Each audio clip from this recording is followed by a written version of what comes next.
Di satu malam, 4 orang pencari harta karun sedang mengarungi sungai. 10条命也不够大的。 Terdapat mitos di dalam sungai tersebut terdapat harta yang banyak. Namun, ketika kabut turun, ada hal yang aneh muncul. Ternyata seseorang menemukan suatu seperti peti mayat yang mengapung di atas laut. Semakin curiga dengan peti mayat tersebut, orang tersebut melihat mayat beneran yang mengambang. Karena penasaran, orang tersebut akan mencari tahu. Tapi ternyata salah satu temannya itu masuk ke dalam air, dan yang paling tua yaitu gurunya mencoba untuk menyelamatkan orang tersebut.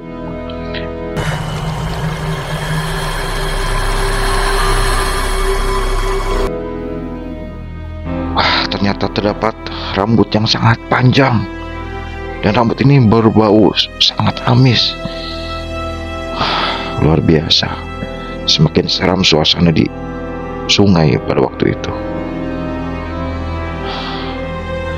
Karena sadar temannya tidak ada, maka sang guru tersebut berusaha untuk menyelamatkan dengan mencebur ke dalam air.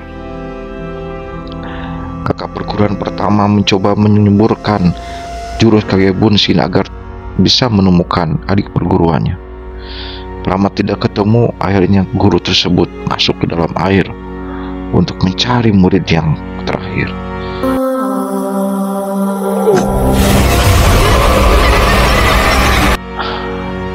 Sambil menahan napas, dia melihat sosok bayangan yang mencekik tubuhnya.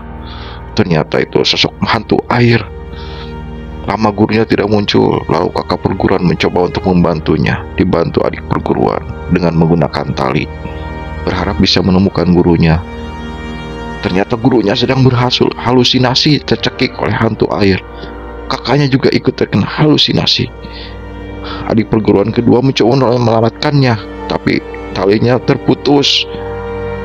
Karena tali terputus, adik perguruan mencoba menyelamatkan dengan berenang, berharap kakak perguruannya bisa selamatkan, dan ternyata kakak perguruannya terkena halusinasi juga.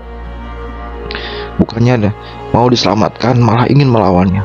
Terpaksa adik perguruannya menolongnya dengan mengangkat kakak. Singkat cerita, ada seseorang paman yang menolong seseorang menyeberangkan, menceritakan bahwa ada orang yang meninggal di sungai tersebut, 4 orang, tapi 1 selamat. Seorang paman tersebut bertanya, "Mau kemana kamu?" "Saya akan pergi ke rumah kediaman saudagar kaya untuk menyelamatkan hidupnya karena ada gangguan hantu." Namun paman tersebut mengatakan, "Hati-hati, di sana itu banyak racun yang membuat halusinasi." Seorang laki-laki ganteng ini yang bernama Yin ditemani oleh Yan melewati hutan yang penuh dengan boneka. Tapi aneh, di hutan tersebut boneka-bonekanya seakan-akan hidup. Dan yang paling aneh, temannya tidak terlihat di cermin. Mulai terjadi satu demi satu keanehan, mulai hantu merah, kemudian hantu yang mengikuti anak-anak dengan baju merah. Apakah ini hantu yang memang selama ini dia cari? Singkat cerita, lelaki ganteng Yin ini bertemu dengan kakek tua pemilik rumah yang mengundang dia sejak lama. "Ayo mari masuk anak. Di sini adalah rumahmu." Ketakutan mulai muncul melihat jam dinding yang semakin terus berdetak.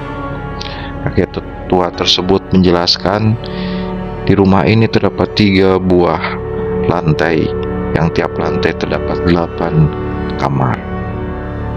Kakek ini bercerita, zaman dulu itu ada pembunuhan anak kecil, dan salah satu buktinya di sini ada bekas dari tapak hantu yang berasal dari air. Tak lama kemudian, lelaki ganteng ini bertemu dengan 2 orang pemilik rumah yang kaya raya, menceritakan sebab dia dipanggil untuk menyelesaikan permasalahan yang dihadapi oleh 2 orang tersebut. Awal cerita, zaman dulu dia menyesali perbuatan karena kesalahannya, yaitu ingin menikahkan anaknya yang telah meninggal dengan orang yang masih hidup. dengan cara menguburkannya hidup-hidup.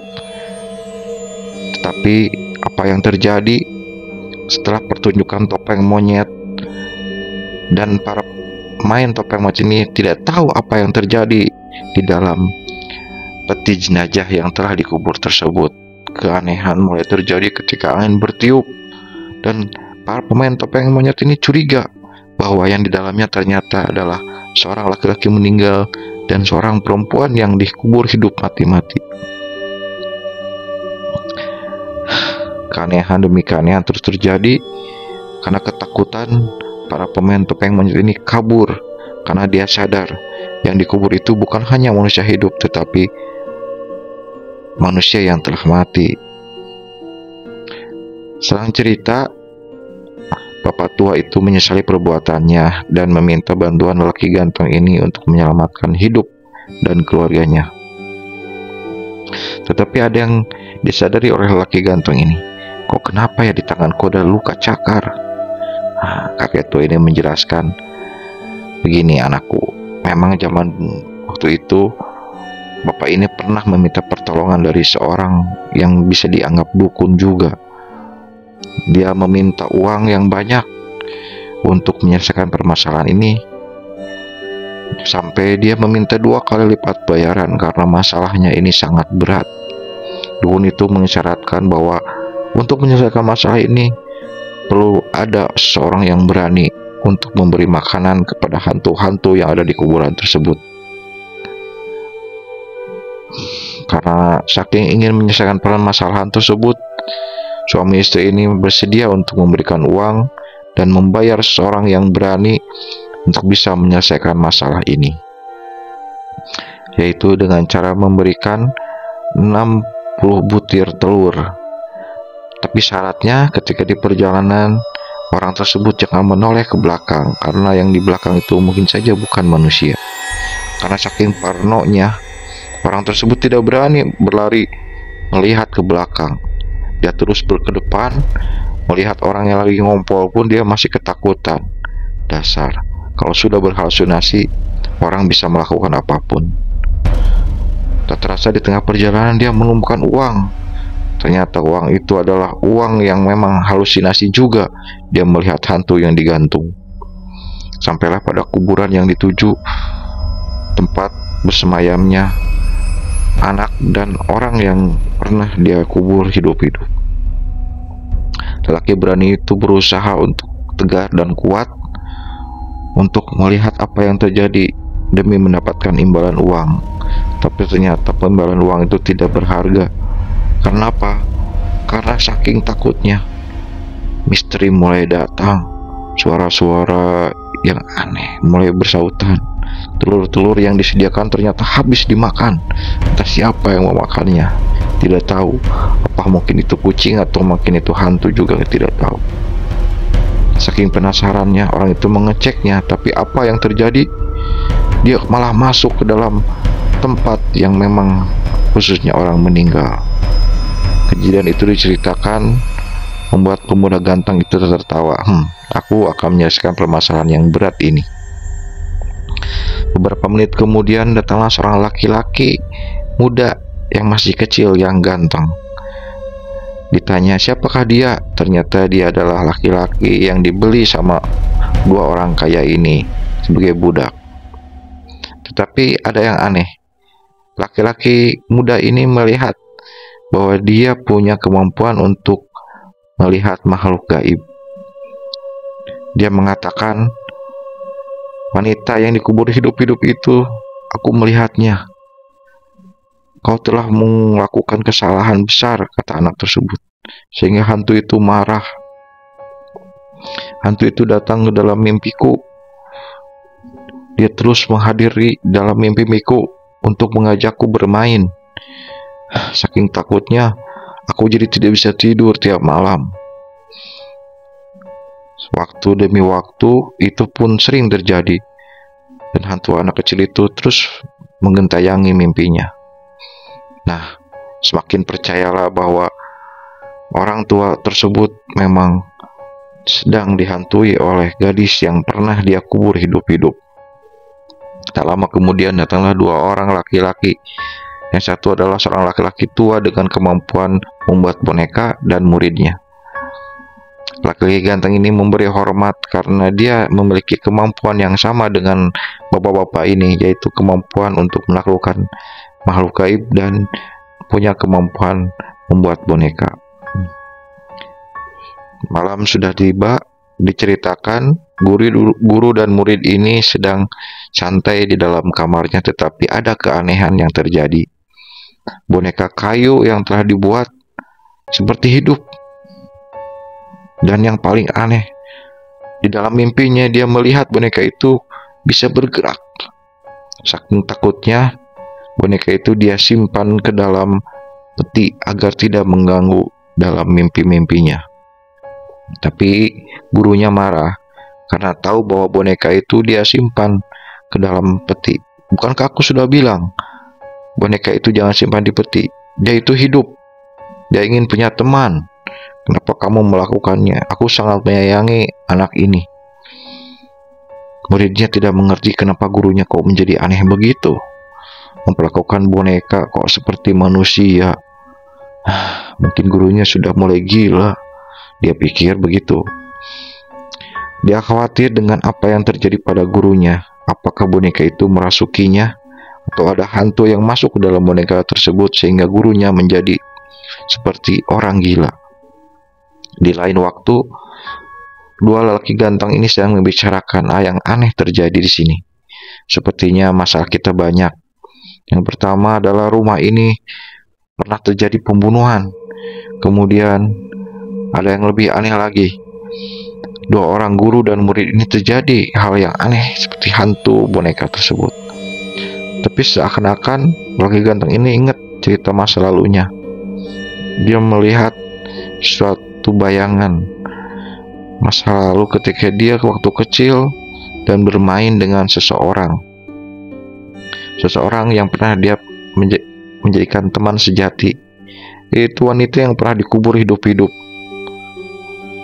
Dalam mimpinya dia melihat wanita itu mengajak bermain, padahal dia tidak mau bermain karena saking takutnya. Di lain waktu, murid dan gurunya tersebut ada yang aneh. Ternyata muridnya itu dikunci dalam kotak oleh gurunya. Kenapa guru kamu mengunciku? Lelaki itu tersadar dalam mimpinya. Kok ini bercampur aduk dalam ingatanku? Di lain waktu, pemilik rumah yang kaya raya itu ketakutan karena terdengar suara hantu yang ingin memasuki kamarnya. Kata suaminya, tolong kunci aku di dalam kotak ini. Kamu sembunyi aja di bawah ranjang. Beberapa menit kemudian hantu itu datang dengan memakai baju merah yang menyala. Dia sadar hantu itu telah datang. Mudah-mudahan tidak menemukannya. Setelah beberapa menit, hantu itu tidak ada. Si ibu coba mengecek keadaan, tetapi apa yang terjadi? Ternyata hantu tersebut ada di belakangnya dan merasukinya, sehingga ibu itu tidak sadar dengan ingin membakar suaminya yang ada di dalam kotak tersebut dengan menaruh barang-barang. Apa yang kamu lakukan? Kamu yang melakukan kesalahan. Jangan lakukan itu. Kamu sudah terkena racun sihir. Wanita tersebut menari-nari berjalan seperti tidak sadarkan diri karena pengaruh dari racun sihir yang telah dia dapatkan. Di lain waktu, dua lelaki ganteng ini lagi berpikir, sepertinya saya harus menyelesaikannya. Tetapi ada yang aneh, kok alatku ini bekerja tidak baik. Sepertinya di rumah ini tidak hanya gangguan hantu, tapi semacam ada gangguan racun sihir. Aku coba mengeceknya. Apakah benar di sini ada racun sihir? Sepertinya iya. Aku merasakan racun-racun sihir di sini. Ada yang aneh di sini. Dia merasakan sesuatu yang hadir di belakangnya dengan membawa lampu. Dia mendekati lampu tersebut, ternyata dia itu melihat dirinya sendiri. Tetapi sangat menyeramkan. Orang tersebut malah tertawa dan dia pergi, sehingga dia sadar bahwa ini adalah racun sihir. Dia melihat boneka yang bergerak. Dia coba menggunakan jurus-jurus yang rahasia dia pelajari agar sihir tersebut bisa segera hilang. Akhirnya boneka itu bisa dilakukan. Tetapi yang mengagetkan, pintu kamar yang selama ini tertutup terbuka. Dia penasaran mencoba mendekati pintu tersebut. Apakah yang terjadi dengan rumah ini? Ada lampu yang menyala di dalam rumah itu. Dia coba mendekati dan boneka itu kembali hidup. Akhirnya apa yang terjadi? Dia masuk ke dalam rumah itu dan masuk ke dalam ruangan itu. Dia sadar dia berada di dalam suatu keranda mayat. Dengan jurusnya, dia berhasil menyelesaikan masalah tersebut dan berhasil keluar. Dan ternyata ketika dia sadar, anak laki-laki tersebut yang menyamar menjadi hantu ternyata bukan hantu beneran. Keanehan terjadi lagi.